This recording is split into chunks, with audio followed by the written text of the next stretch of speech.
The senator from Louisiana. Thank you, Mr. President. Mr. President, I think I'm like you in one respect. You know, I don't hate anybody, and I try to look for grace everywhere I can find it. I've always believed there's always something to be thankful for. And I came today to thank the Biden administration, but also to ask for its help. First, I want to thank the President for encouraging everybody to take the vaccine. I don't think, can we have order, Mr. President?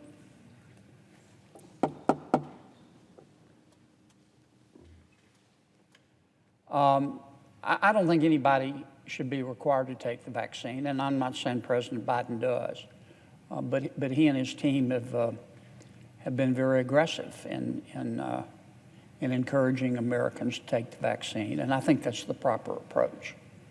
Do you have polio, Mr. President? I know you don't. I don't either. Thank you, science. The vaccine, I think, works. And once again, we're not telling anybody they have to take it. But I wish people would stop and reflect on it and weigh the pros and the cons. And I think they'll see the pros outweigh the cons. And I want to thank President Biden for his efforts in that regard. Here's my criticism. President Biden, at the worst possible time, is about to raise the insurance premiums for every flood insurance policyholder in America, or almost all of them. So much for not hurting the middle class. So much for not taxing the working people. As you know, Mr. President, the National Flood Insurance Program, which is administered by FEMA, began in 1968.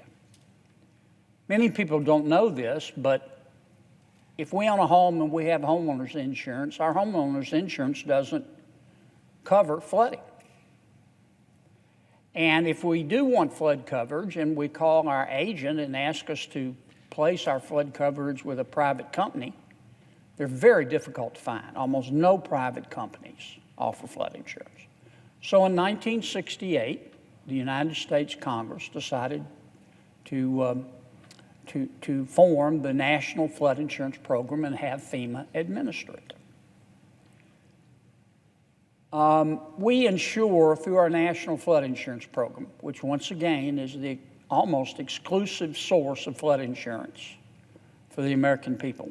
We insure about 5 million people. About 500,000 of those people are in my state, Louisiana. But we're not alone. I'm sure we have people in Colorado. I know we have people in New Jersey and New York, in most of the coastal states, and in many of the inland states who have flood insurance. Now, FEMA has decided to implement a new program called Risk Rating 2.0. They always come up with a fancy name when they're going to screw you. Risk Rating 2.0. And if you ask FEMA about it, you say, well, what does this do, FEMA? Well, they try not to answer your question first. And they dodge and they bob and they weave, but if you pin them down and read their literature, they'll say, well, with Risk Rating 2.0, we're no longer going to assess premiums on the basis of an area. We're going to look at every specific home and assess its risk and assign a premium. And we're also going to consider the future. Climate change, what things are going to be like 15, 20, 30 years from now. And I didn't come to debate climate change, Mr. President. I'll save that for another day. There's a lot not to debate about it. There's a lot we agree about it. But this is coming from so-called experts They're going to be able to predict things 30, 40, 50, 100 years from now when they can't tell us if it's going to rain on Friday. Now, this is all a very clever way to raise everybody's premiums.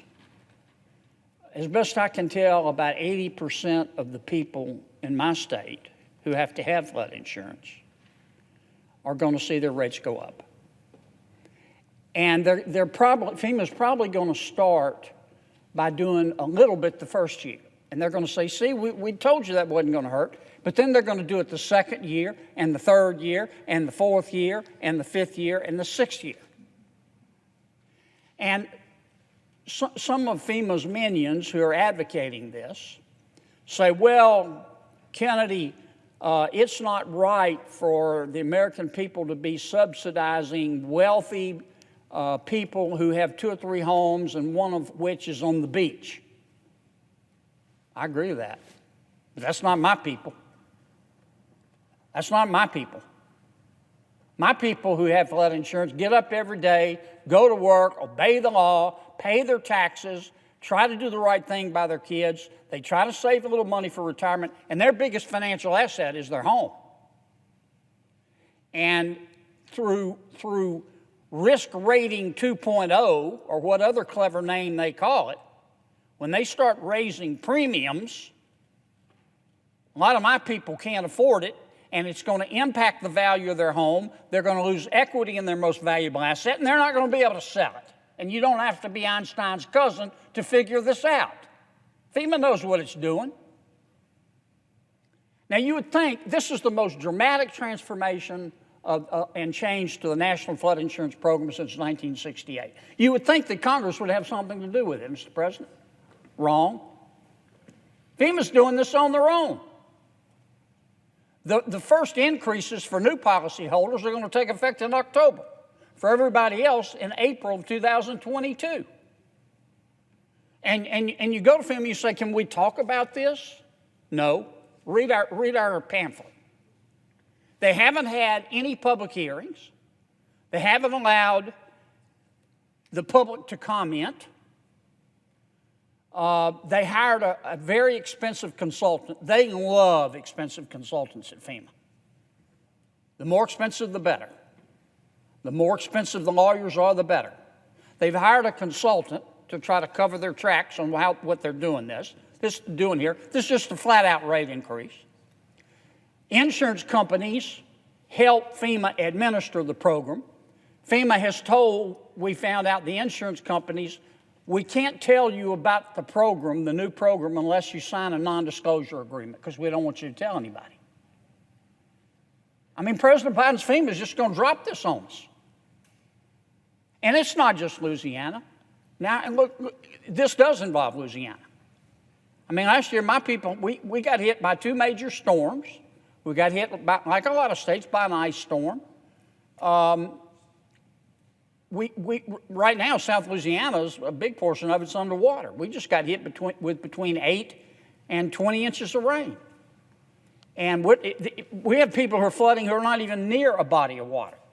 And I promise you, Mr. President, if you get 8 to 20 inches of rain in a short period of time, you're going to flood. I don't care if you're in the desert. I don't care if you're on Pikes Peak. You're going to flood. The water's got to go somewhere. So, yes, this impacts Louisiana. But you know what else it impacts? New York, New Jersey. They're going to get devastated. Chairman Sherrod Brown, chairman of our banking committee, very generously held a hearing the other day on Risk Rating 2.0. We had some really smart people come testify about it.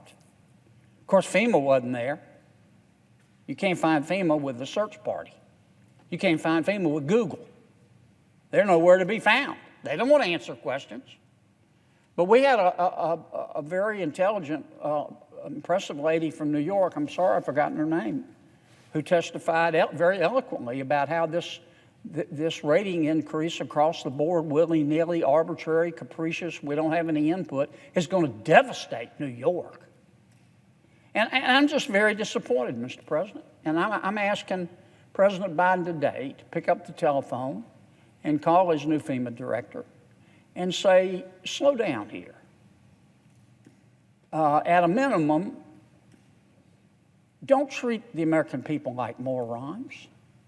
Sit down and talk to them and explain what you're proposing to do and why you're doing it, and let them have input. And the second thing I wish the president would do is pick up the phone and call his FEMA director and say, would you please consult Congress and talk to Congress about it and let Congress have a little input?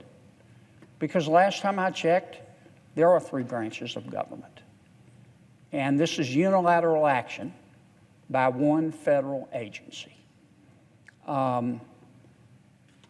This is serious stuff, Mr. President. This is going to impact a lot of people. I've said this before, and I don't mean to overuse it. I try to save it for really serious situations. But this is as serious as 4 heart attacks and a stroke. And it's going to happen out of the blue come October. And I would just like to ask President Biden to consider asking his FEMA director to please slow down and let us think this through. Thank you, Mr. President. With that, I yield the floor.